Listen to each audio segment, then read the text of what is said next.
ఎరా ఎవరింట్లో దొంగతనం చేయడానికి వెళ్తున్నారా? అరే అలా ఒకరినొకరు తాకోదురా. ఇదిగో శానిటైజర్ రాసుకో.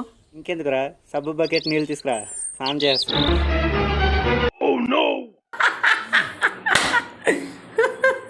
అరే బావా, కరోనా విజృంభిస్తున్న సమయంలో మనం ఇలా ఇర్రెస్పాన్సిబుల్గా ఉండడం కరెక్ట్ కాదురా. ఈ కరోనా అనేది ఒకరి నుండి మరొకరికి వేగంగా స్ప్రెడ్ అవుతుందిరా. మనం రోజు పేపర్లో చూస్తున్నాం, వింటున్నాం ఎంతమంది చనిపోతున్నారో, ఎన్ని కరోనా కేసులు ఎక్కువ అవుతున్నాయో.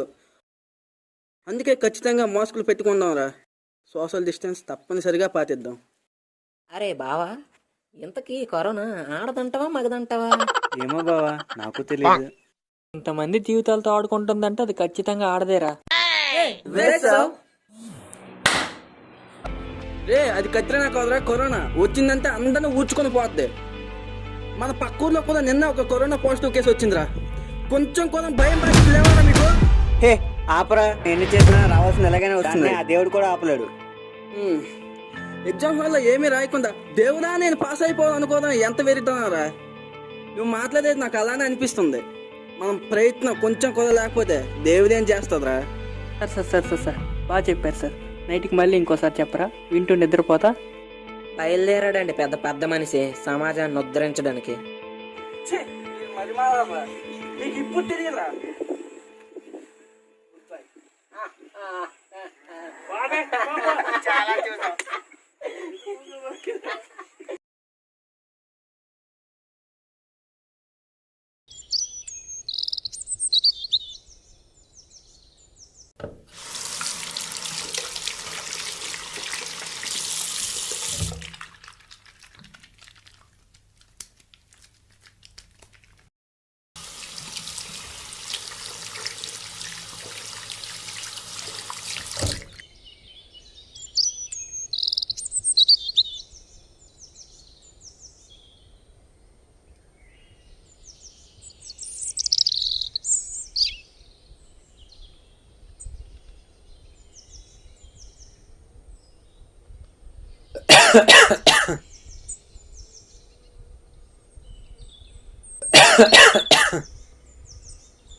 రే నాని, హాయ్రా.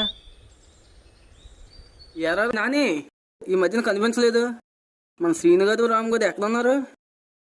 రే అది వాళ్ళకి కరోనా పాజిటివ్ వచ్చిందిరా, క్వారంటైన్లో పెట్టారు.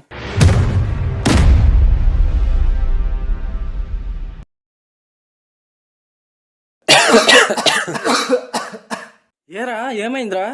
ఈ మధ్య ఒంట్లో ఏం బాగాలేదురా, జలుబు దగ్గు ఎక్కువగా వస్తున్నాయి. ఎందుకైనా మంచిది హోమ్ క్వారంటైన్ పాటించరా. అందరికీ కొంచెం దూరంగా ఉండు. సరేరా, నువ్వు చెప్పింది నిజమేరా. కరోనా మామూలు వ్యాధి కాదు.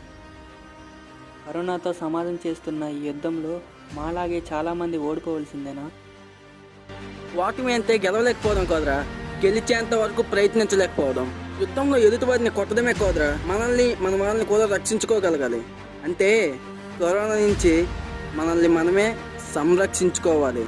ప్రాణం మనది, భద్రత మనది, దేశం మనది, బాధ్యత మనది.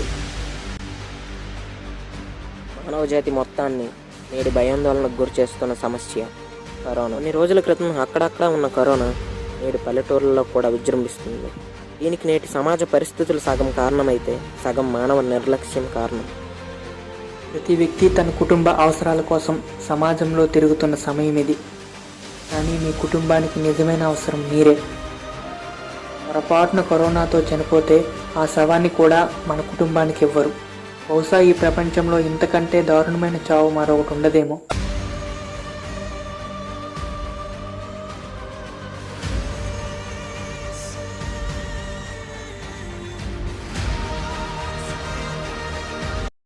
అందుకే జాగ్రత్తగా ఉందాం.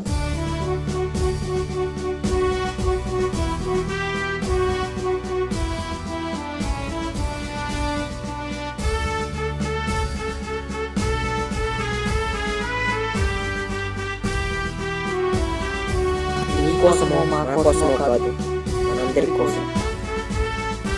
జై హింద్.